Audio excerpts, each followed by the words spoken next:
இப்போ வந்து புதுச்சேரியில கஞ்சா புழக்கம் அதிகமாயிடுச்சு, லிக்கர் ரொம்ப அதிகமாயிடுச்சு.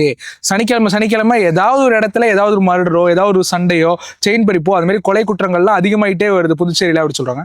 இல்லையே முத்தியால்பேட் பகுதியில கஞ்சா புழக்கம் எங்க பார்த்தாலும் இருக்கு. ரொம்ப ஈஸியாவே சின்ன சின்ன பசங்கள்லாம் வந்து சோர்ஸ் பண்ணிக்கிறாங்கன்னு சொல்றாங்க. நான் சமீபத்துல இறந்த ஆர்த்தியுடைய இதுவும் இதோட கஞ்சா புழக்கத்தினாலதான் நடந்துச்சுன்னு சொல்றாங்க. இது நம்ம தொகுதிக்குள்ள இப்படி இருக்கிறது. 21 தேர்தலுக்கு அப்புறம் சொல்றதுக்கு வெக்கக்கேடா இருக்குதாலும் முத்தியால்பேட்டையில தான் வந்து இன்னைக்கு கஞ்சாவோட டிஸ்ட்ரிபியூஷனே நடக்குது. நம்மளால அதை தடுக்க முடியலையே. அதுக்கான ரிட்டர்ன் கம்ப்ளைண்ட்லாம் பல தடவை கொடுத்துட்டோம். ஸோ இது வந்து கவர்மெண்ட்டுக்கோ போலீஸ் டிபார்ட்மெண்ட்டுக்கோ தெரியாமலாம் நடக்குது, இருக்கிற அரசியல்வாதிக்கோ தெரியாமலாம் நடக்கல. இவங்களுக்குலாம் தெரியுது, உடனே எல்லாருக்கும் கூட்டு வியாபாரம் தான் இன்னைக்கு நடக்குது. அது இங்கேருந்து நிறைய டிஸ்ட்ரிபியூட் ஆகுது, இங்கேருந்து தான் நிறைய விஷயங்கள் நடக்குது. அது ரொம்ப வெக்கக்கேடான ஒரு விஷயம். எங்க ஊர் யங்ஸ்டர் நிறைய பாதிக்கப்படுறாங்க, ஒரு குழந்தை அநியாயமா பாதிக்கப்பட்டது. ஸோ இது எல்லாத்துக்கும் காரணம் என்னன்னா, அவன் கஞ்சா அடிச்சுட்டு என்ன செய்யட்டுன்னு தெரியாம செய்யுது.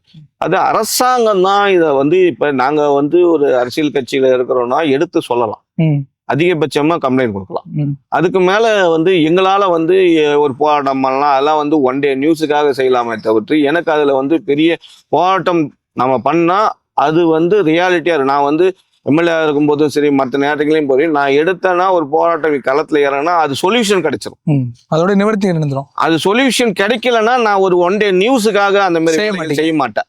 ஸோ இதை பொறுத்த வரைக்கும், கஞ்சாவை பொறுத்த வரைக்கும் கவர்மெண்ட் இதுல ஸ்ட்ராங்கான முடிவு 100% எடுக்கல.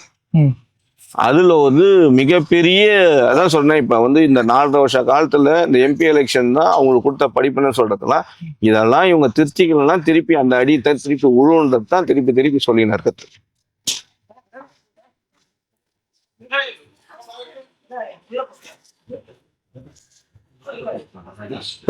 அதை அவங்க திருத்திக்கணும்.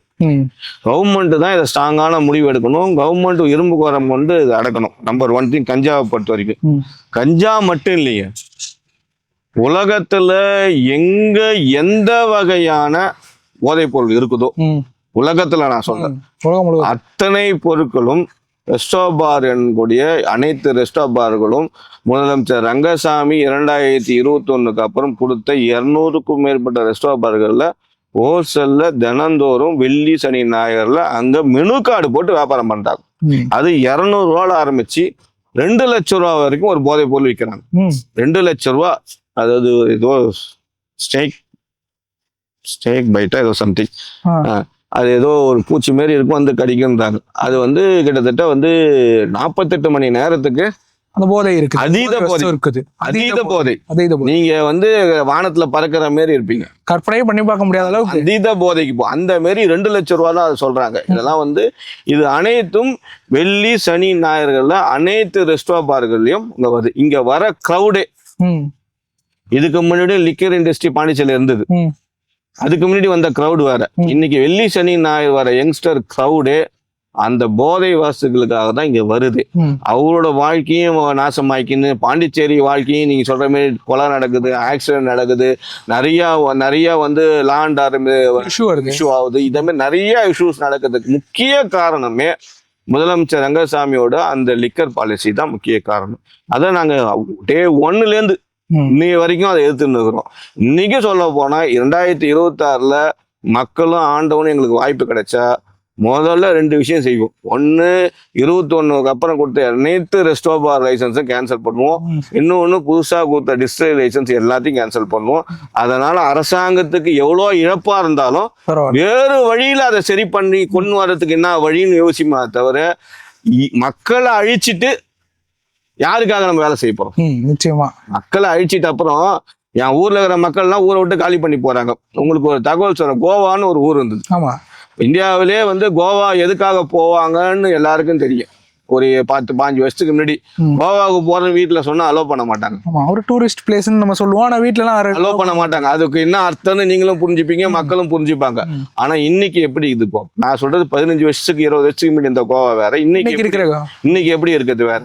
ஏன் இன்னைக்கு இவ்வளவு ஸ்டிக் பண்ணி எல்லாம் மாத்தினாங்கன்னா, கிட்டத்தட்ட ஒரு 10 வருஷத்துக்கு முன்னாடி நிறைய டூரிஸ்ட், நிறைய ட்ரக்ஸ், நிறைய மாஃபியா உள்ள வந்துட்டவரும் அந்த ஊர் மக்கள் யாரு கோவாவோட சொந்த ஊர் மக்கள், அங்க வசிக்க முடியாம இருக்கிற மக்கள் அவங்க பூர்வகுடிக்கு எங்க ஊரை டிரான்ஸ்ஃபர் பண்ணி நியூ கோவான்னு ஒண்ணு உருவாக்கி ஊரை விட்டே வெளியில பண்ணிட்டாங்க.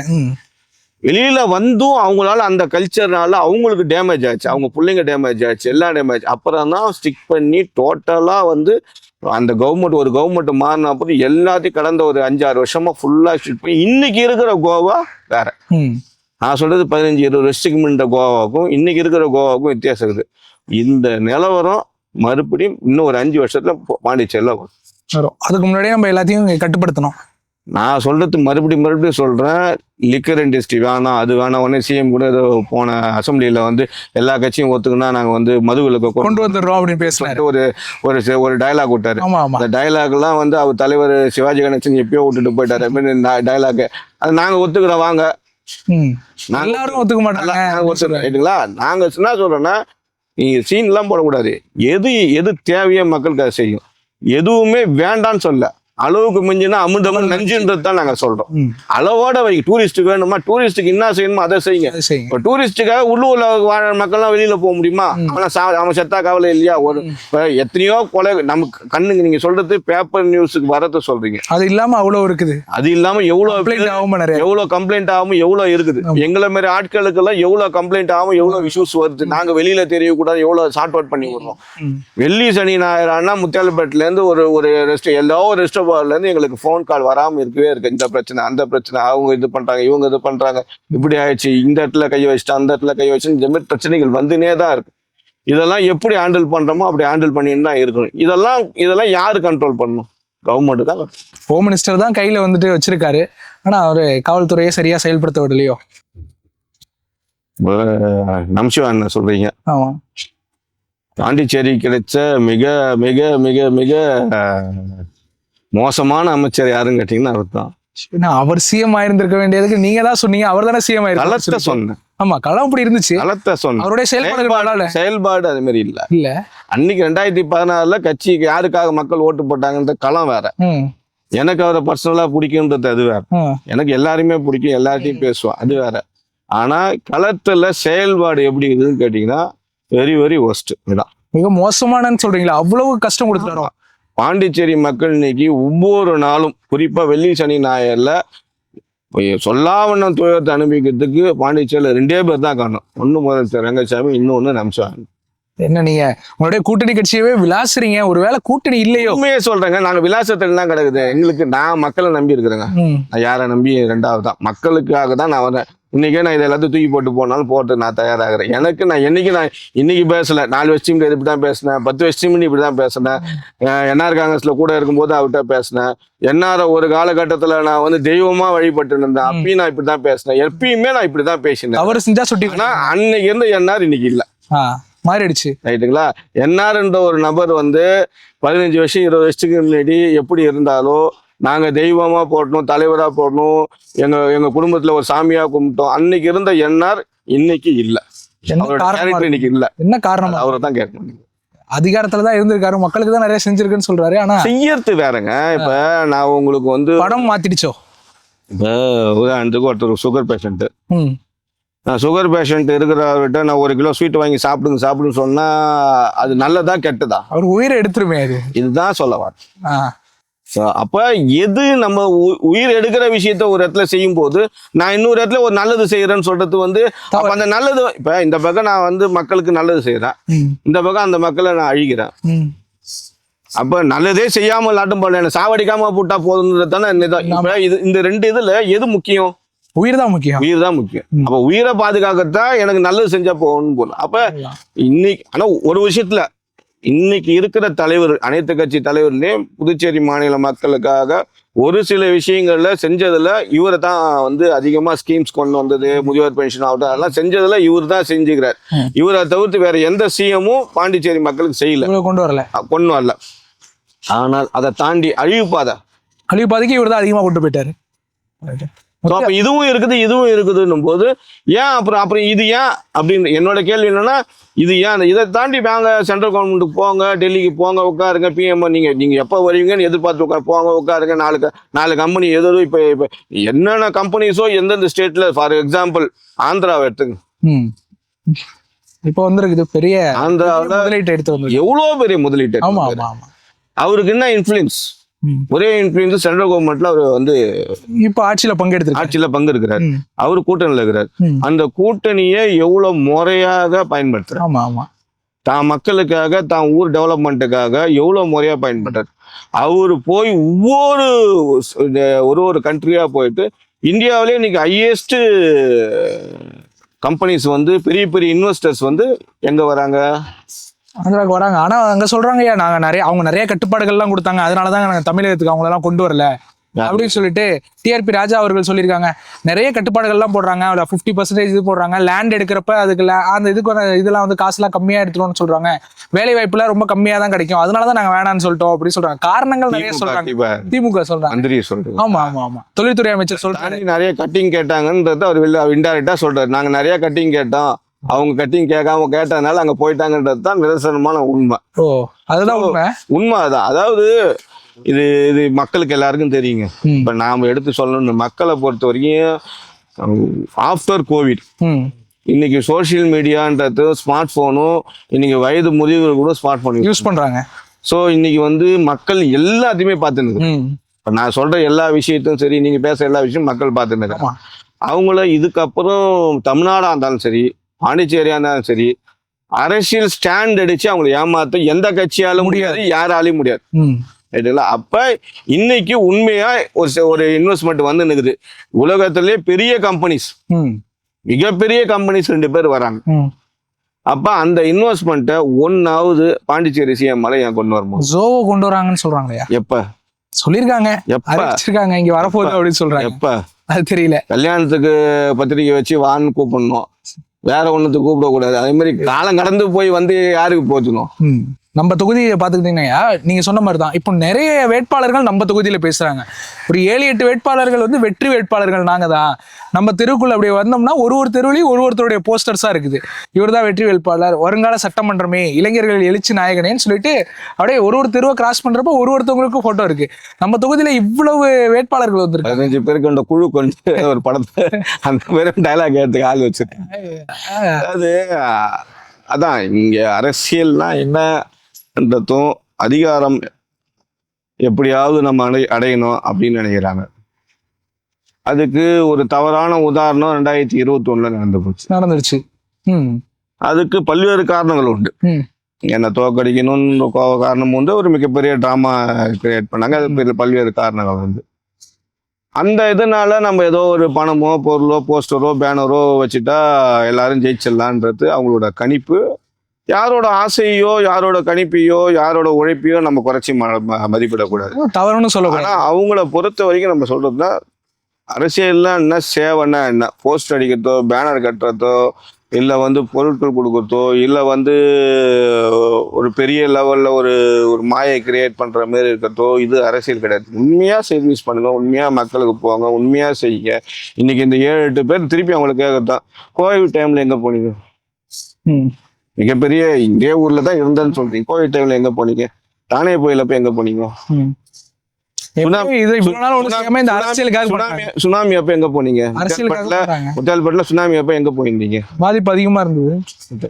இப்ப இந்த 20 வருஷ காலத்துல நீங்களா எங்க இருந்தீங்க? அப்பெல்லாம் மக்கள் பாதிப்படையும் போது வராம எலெக்ஷன் வந்த உடனே ஒரு ஸ்டாண்ட் அடிக்கிறதுக்கு. இப்ப நான் சுனாமியில என்ன செஞ்சேன்னு நான் வந்து போஸ்ட் அடிக்க தேவையில்ல, ஊர்ல இருக்கிறவங்களுக்கு தெரியும். தானே போயில நான் என்ன செஞ்சேன்னு சொல்லிட்டு ஊர்ல இருக்கிறவங்களுக்கு தெரியும். இப்போ கோவில்ல நான் வந்து எத்தனை தடவை கோவில்ல நான் வந்து பப்ளிக்ல ரோட்டா சுத்தி கிட்டத்தட்ட 2 தடவை எனக்கு கோவிட் அட்டாக் ஆச்சு. பப்ளிக்கா ரோட். நான் இன்னைக்கு வீட்டுல எல்லாம் எதுவும் இல்லை, எனக்கு 2 பிள்ளைங்க இருக்கிறாங்க, பசங்க இருக்கிறாங்க. எல்லாரும் நாங்க உயிரை பத்தி கவனம் பண்ணி நான் மட்டும் இல்லை, என் கூட வந்து எத்தனை கட்சிக்காரரும் என் பசங்க எல்லாருமே வேலை செஞ்சோம். எல்லாருக்குமே கோவிட் அட்டாச். கடவுள் புண்ணியத்துல நாங்க திருப்பி வந்தோம், அது வேற விஷயம். பட் அதை பொருட்படுத்தாம மக்களா இருந்தோம். அன்னைக்கு ஊட்ட சாத்தின்னு பூட்டின்னு உட்காந்துட்டு ஐயோ பயந்துட்டு இன்னைக்கு வந்து அதை உட்காந்துன்னு சர்வீஸ் பண்றதுல எந்த அர்த்தமும் கிடையாது. செய்யட்டும், உண்மையா மக்களுக்கு சர்வீஸ் பண்ணும். வெற்றி தோல்விக்கு அப்பாற்பட்டு மக்களுக்கு சர்வீஸ், பொருள் கொடுக்கறதோ பணம் கொடுக்கறதோ சர்வீஸ் கிடையாது. அதை தாண்டி மக்கள்கிட்ட போய் நிக்கணும். யார் வந்து நிற்பா, யார் 12 மணிக்கு போன் வச்சா ஆபத்துனா பேசுவா, யார் வந்து நிற்பான்றது தான் மக்களுக்கு, முத்தியால்பேட்டை மக்களுக்கு தெளிவா தெரியும். இந்த முறை 100% உள்ளூர் ஆட்களை தவிர்த்து, உள்ளூர் ஆட்கள் அப்படின்னா யாருன்றத சொல்றேன், உள்ளூர் கேண்டிடேட், ஒரு இடத்துல பிறந்து வளர்ந்தவங்க தான் உள்ளூர் கேண்டிடேட். இங்கேருந்து வீடு வாங்கிட்டு வந்தவங்க, வீடு வாடகைக்கு வந்தவங்க, இடத்த நான் புதுசாக பணம் இருக்குதுன்னு வாங்கிட்டு வந்தவங்க, அப்படிலாம் அவங்க உள்ளூர் கேண்டிடேட் கிடையாது. இங்கே பிறந்து வளர்ந்தவங்களுக்கு தான் முத்தியால்பேட்டை மக்கள் ஓட்டு போடுவாங்க. யாரா வேணா இருக்கட்டும், யாரா வேணா இருக்கும், அதுதான் ஓட்டு போடணும்னு முடிவு பண்ணியிருக்காங்க. அதுதான் நடக்கவும் போகுது. Number 1 thing. நம்பர் 2, இன்னைக்கு இருக்கிற இங்கே முத்தியால்பேட்டை சூழ்நிலையில சில கேண்டிடேட்ஸ் வராங்க. அந்த கேண்டிடேட்ஸை மக்கள் தெளிவா யாருன்றத புரிதல் பண்ணணும். அவங்க பேக்ரவுண்ட் என்னன்ற புரிதல் இருக்கும். அவங்க கஞ்சா கடத்தினவங்களா, குற்ற பின்னணி இருக்கவங்க இருக்காங்க, ட்ரக்ஸ் கடத்தினவங்களா, ட்ரக்ஸ் மணி வச்சுன்னு வராங்களா, சிங்கப்பூர்லயும் ஸ்ரீலங்காலையும் போலி பாஸ்போர்ட் வச்சு ட்ரக்ஸ் கடத்தினவங்களா, பெட்ரோல் பங்க் நடத்தி 42 கோடி ரூபா மக்களை ஏமாத்தினவங்களா, ஏடிஎம்ல பணம் கொள்ளடிச்சவங்களா, இல்ல ரெஸ்டோ பார் நடத்தி அதுல கஞ்சா இன்னைக்கு வியாபாரம் பண்ணின்னு இருக்கிறவங்களா, இப்படி யார் யாரு எந்தெந்த கேண்டிடேட் அவங்களுக்கு பின்புலம் என்ன. நீங்க இன்னைக்கு ஒரு கஞ்சா வியாபாரி கூட ஒரு வியாபாரம் பண்ணின்னு ஒரு ட்ரக்ஸ் கடத்தின்னு இருக்கிறவரு இன்னைக்கு 100 கோடி வந்து செலவு பண்றேன்னு சொல்லிட்டு அவருக்கு ஏதோ ஒரு சூழ்நிலை வருதுன்னா, அப்ப அவர் ஊரை எப்படி வச்சிருப்பார்? நாளைக்கு எப்படி ஊர் இருக்கும்? ஊர்ல வீடு கஞ்சா கடை தான் இருக்கும். நீங்க ஒரு ரெஸ்டாபார் நடத்துறவரை நீங்க அவரை நீங்க ஓட்டு போட்டு தேர்ந்தெடுத்தீங்கன்னா ஒரு காலத்துல ஊர் எப்படி இருக்கும்? தெருவுக்கு தெரு முத்தியால்பேட்டை ஃபுல்லா ரெஸ்டாபார் தான் நடந்துரும். கஞ்சா பழக்கம் தான் அதிகமா இருக்கு. சரி, இதுதான். அப்ப நம்ம ஓட்டு போறது யாருக்கு ஓட்டு போறோம், எதுக்காக ஓட்டு போடுறோம் அப்படின்றத மக்கள் விழிப்புணர்வா புரிஞ்சுக்கணும். அவ்வளவுதான். சும்மா டிராமா போடுறவங்கலாம் இந்த தடவை மக்கள் நம்ப மாட்டாங்க. ஸோ அதனால சர்வீஸ் பண்ணணும்னு நினைக்கிறவங்க எல்லாரையும் நான் வரவேற்கிறேன். அவங்கள தயவு செஞ்சு சர்வீஸ் பண்ணுங்க. மக்களுக்கு வெறும் தேர்தலுக்கு மட்டும் வராம தொடர்ச்சியா என்னைக்கு உங்களுக்கு ஒரு அங்கீகாரம் கொடுக்குறாங்களோ அன்னைய வரைக்கும் தொடர்ச்சியா சர்வீஸ் பண்ணினே இருங்க. நைட்டு சரக்கு வச்சுட்டு காலைல 11 மணி வரைக்கும் எழுந்திருக்க முடியாத அவங்களெல்லாம் மற்றவங்கள சர்வீஸ் பண்ண மாட்டேன்ட்டாங்கன்னு பேசக்கூடாது. அந்த மாதிரி நிறைய விஷயங்கள் இருக்குது. அதனால இந்த சூழ்நிலையில மக்கள் தெளிவா இருக்கு. என்னை பொறுத்த வரைக்கும் நான் சமீப காலமா மக்கள் நேரடியாக தொடர்புல இருக்கிறேன். மக்கள் ரொம்ப தெளிவா இருக்கிறாங்க. முத்தியால்பேட்டை மக்கள் ரொம்ப ரொம்ப தெளிவா இருக்கிறாங்க. இந்த தடவை நிச்சயமா முத்தியால்பேட்டையில பிறந்து வளர்ந்தவர் தான் இந்த தடவை வெற்றி வாய்ப்பு அதிகமா இருக்குது. அது யாருன்றது தேர்தல் முடிவில் உங்களுக்கே தெரியும். நான் தலைவர்கள் பேர்லாம் சொல்றேன், பொதுச்சேரி தலைவர்கள் பேர்லாம் சொல்றேன். உங்களுக்கு அவங்கள பத்தி ஒரே ஒரு வார்த்தையில என்ன சொல்லணுமோ அதெல்லாம் சொல்லுங்க. இப்போதைய முதலமைச்சர் ரங்கசாமி நல்லவர் ஆனா வல்லவர் இல்ல. முன்னாள் முதலமைச்சர் நாராயணசாமி நல்லவரும் இல்ல வல்லவரும் இல்ல. இப்போதைய எம்பி வைத்தியலிங்கம் அவர் நல்ல மனிதர். அவர் காலத்திலயும் பெருசா முதுச்சேரிமான வளர்ச்சி அடையல. ஹோம் மினிஸ்டர் நமச்சிவாயம் அவர் நல்ல மனிதர், நல்ல நிர்வாகி இல்ல. திமுக அமைப்பாளர் சிவா வியாபாரி. இப்போதைய நம்முடைய தொகுதியின் எம்எல்ஏ பிரகாஷ் குழந்தை. புரட்சி தலைவி அம்மா, அவங்க ஜீனியஸ். அவங்கள மாரி நான் அவங்ககிட்ட நெருங்கி பழக, அவங்க ஊரில் இருக்கும்போது நெருங்கி பழக, அவங்கள நேரடியாக சந்திச்சு பல முறை பேசுற வாய்ப்புலாம் எனக்கு கிடைச்சிக்குது. அவங்கள மாரி ஒரு நல்ல மனசு உள்ளவங்க. எல்லாரும் வெளியில வேற மாதிரி சொல்லுவாங்க. நான் பர்சனலா ஒரே ஒரு இன்சிடென்ட் இந்த நேரத்தில் நீங்க கேட்டதுனால சொல்றேன். தேர்தல் முன்னாடி பல்வேறு வேலைகள் செஞ்சோம், போனோம், வந்தோம். தேர்தல் முடிஞ்சு ஒரு 3 மாசம் கழிச்சு, 2 மாசம் பூங்குன்றம் சார் அவங்களோட பீஸ் எனக்கு போன் வச்சு வர சொன்னேன். போனேன், இது மாதிரி அம்மா வர சொன்னாங்க. ஒரு அப்ளிகேஷன் கொடுத்தேன், இந்த சைன் பண்ண சொன்னாங்க. என்னன்னே தெரியாதுன்னு நான் சைன் பண்ணிட்டு, அதே மாதிரி காஞ்சிபுரத்தில் ஒரு குவாரி ஒன்று அம்மா அவன் பேரில் போட சொல்லியிருக்காங்க. ஆனால் எனக்கு இதுக்கு சம்மந்தமே தொழிலும் கிடையாது, எனக்கு தெரியாது, மண்ணை பற்றி எனக்கு இன்னுமே தெரியாது, எனக்கு ஏன்னா இது அப்படின்னா. அப்படியா சரின்னு சொல்லிட்டு உட்காரன்ட்டு அதை உடனே அவர் அம்மாட்ட தகவல் சொல்லிட்டாங்க. என்ன கூப்பிட்றாங்க, அவங்க வீட்டுக்குள்ள ரூம்ல கூப்பிட்றாங்க. போன உடனே என்னை திட்டினாங்க. நீ என்கிட்ட மறைச்சிட்டா, போயிட்டா, வந்துட்டா, இதான் உன்னோட அதுவான்னு திட்டினாங்க. எனக்கு ஒன்றும் புரியல. நான் எதுவும் தப்பு பண்ணல, எதுவும் புரியல, எனக்கு புரியலம்மா. நீ எலெக்ஷன்ல உனக்கு கொடுத்த பணம் உன் கையில சேரல. எலெக்ஷன்ல நீ ஏகப்பட்ட கடன் வாங்கி செலவு பண்ண, நீ கடனாளியா இருக்கிற. அதுக்குதான் இந்த உனக்கு இதை போட சொல்லிக்கிறேன். ம்.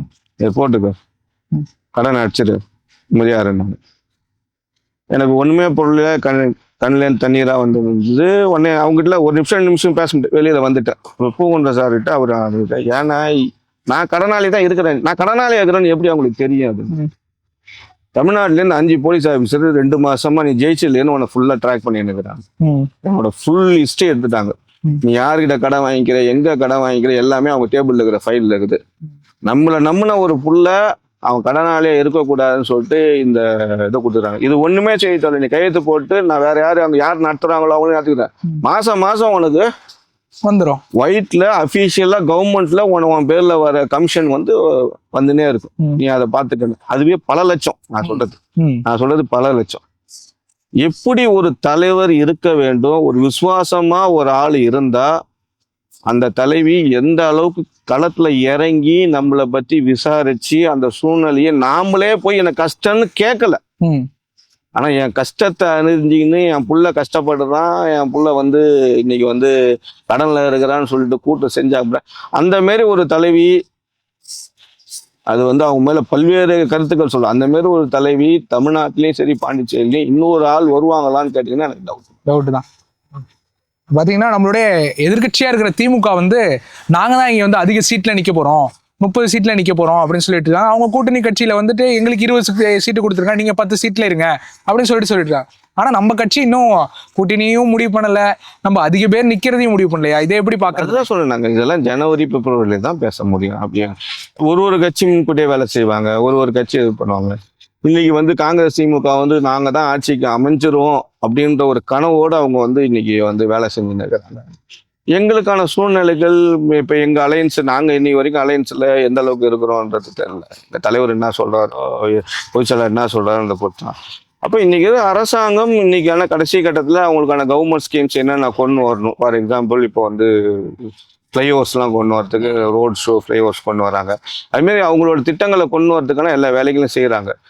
தை பிறந்தாதான் அதுக்கப்புறம் அரசியல் சூழ்நிலை ஜனவரி பிப்ரவரி தான் மாறும். அப்போ அதுக்கான சூழ்நிலையை நாங்க எடுப்போம், அதுக்கான முடிவுகளை எடுப்போம். நீங்க முத்தியால்பேட்டை தொகுதி மக்களுக்கு என்ன சொல்ல விரும்புறீங்க, இந்த தேர்தலை நோக்கி என்ன சொல்ல விரும்புறீங்க அப்படிங்கறத நேரடியா சொல்லுங்க, எந்த குறுக்கீடும் இல்லாம நீங்க சொல்லுங்க. என்னை பொறுத்த வரைக்கும் என்னன்னா, இந்த தேர்தல் மிக முக்கியமான, மிக அவசியமான, உங்களுக்கு அவசியமான தேர்தல். இந்த தேர்தலில் பல்வேறு முனைகளில் உங்களை ஏமாற்ற மிகப்பெரிய நாடகத்தை அரங்கேற்ற தயாராக இருக்கிறாங்க. அவர்கிட்ட நீங்க முன்னெச்சரிக்கையா இருக்கணும். உங்களுக்கான வாக்கு என்பது உங்களோட உரிமை. எதிர்காலத்துல அரசாங்கத்துக்கிட்டேருந்து வர வேண்டிய அனைத்து உங்களுக்கான நலத்திட்டங்களையும் கொண்டு வரக்கூடிய உங்களுக்கான வேலையாட்களை தேர்ந்தெடுங்க. தயவு செஞ்சு முதலாளியோ, தயவு செய்து மன்னரையோ, தயவு செய்து ராஜாவையோ தேர்ந்தெடுக்காதீங்க. இதை தான் நான் உங்ககிட்ட ஆழமா கேட்டுக்கிறேன். எவ்வளவோ பணிகள் 2016 2021 வரைக்கும் எவ்வளவோ பணிகள் உங்களுக்காக செஞ்சிருக்கணும். கொரோனான்றது ஒரு சூழ்நிலை வரலன்னா இந்நேரம் அந்த பணிகள்லாம் எவ்வளவோ செஞ்சிருப்போம். உதாரணத்துக்கு ஒன்று சொல்ல போனா, சின்னாத்தா ஸ்கூல் டேங்க்ல நம்ம ஆர்ஓ பிளான்ட் 16 கோடியில நிறுவப்பட்டதுக்கு பல்வேறு போராட்டங்கள் பண்ணி அரெஸ்ட் வரைக்கும் நாங்க போயிருக்கிறோம். அது உங்களுக்கே எல்லா செய்தித்தாள் வழியா தெரியும். அந்த சூழ்நிலைகள்லாம் இன்னைக்கு மறுபடியும் கொண்டு வரணும். முத்தியால்பேட்டில் இன்னைக்கு வீட்டுக்கு மினரல் வாட்டர் வரணும், தடையில்லா மின்சாரம் வரணும், தடையில்லா ட்ரைனேஜ் பிரச்சனைகள் இருக்கணும். குறிப்பா வீட்டில் இருக்கிற பிள்ளைங்கள் படிச்சுட்டு, நிறைய பிள்ளைங்கள் வெளிநாட்டிலையும் வெளியூர்களையும் சின்ன சொற்ப சம்பளத்துல வேலைக்கு போகுது. அவர்களை பெரும்பகுதியான இளைஞர்கள் புதுச்சேரி அரசாங்கத்துல வேலைக்கு போகணும்னா உங்களுக்காக குரல் கொடுத்து சண்டை போட்டாவது எப்படியாவது உங்களோட உரிமைகளை வாங்கி கொடுக்கக்கூடிய ஒரு ஆளை தேர்ந்தெடுங்க அப்படின்னு கேட்டுக்கொள்கிறேன். நன்றி, வணக்கம். ரொம்ப நன்றி. சாது மிரண்டால் என்கின்ற யூடியூப் சேனல் புதுச்சேரி மாநில மக்களுக்காக, குறிப்பாக அரசியல் கட்சி தலைவர்களிடம் அவருடைய எண்ணத்தை பிரதிபலிக்கும் வகையில் மக்களுக்கு பல்வேறு நல்ல செய்திகளை கொண்டு சென்றாங்க. அந்த நிர்வாகத்துக்கும் அதோடைய எம்டிகளுக்கும் அந்த நிர்வாக சார்ந்த அனைவருக்கும் என்னுடைய வாழ்த்துக்களும். மென்மேலும் வருங்காலகட்டத்தில் புதுச்சேரி மாநில மக்கள் உரிமைக்காக குரல் கொடுக்க இந்த நிறுவனத்துக்கு என்னோட வாழ்த்துக்களை கூறிக்கொள்கிறேன். நன்றி, வணக்கம்.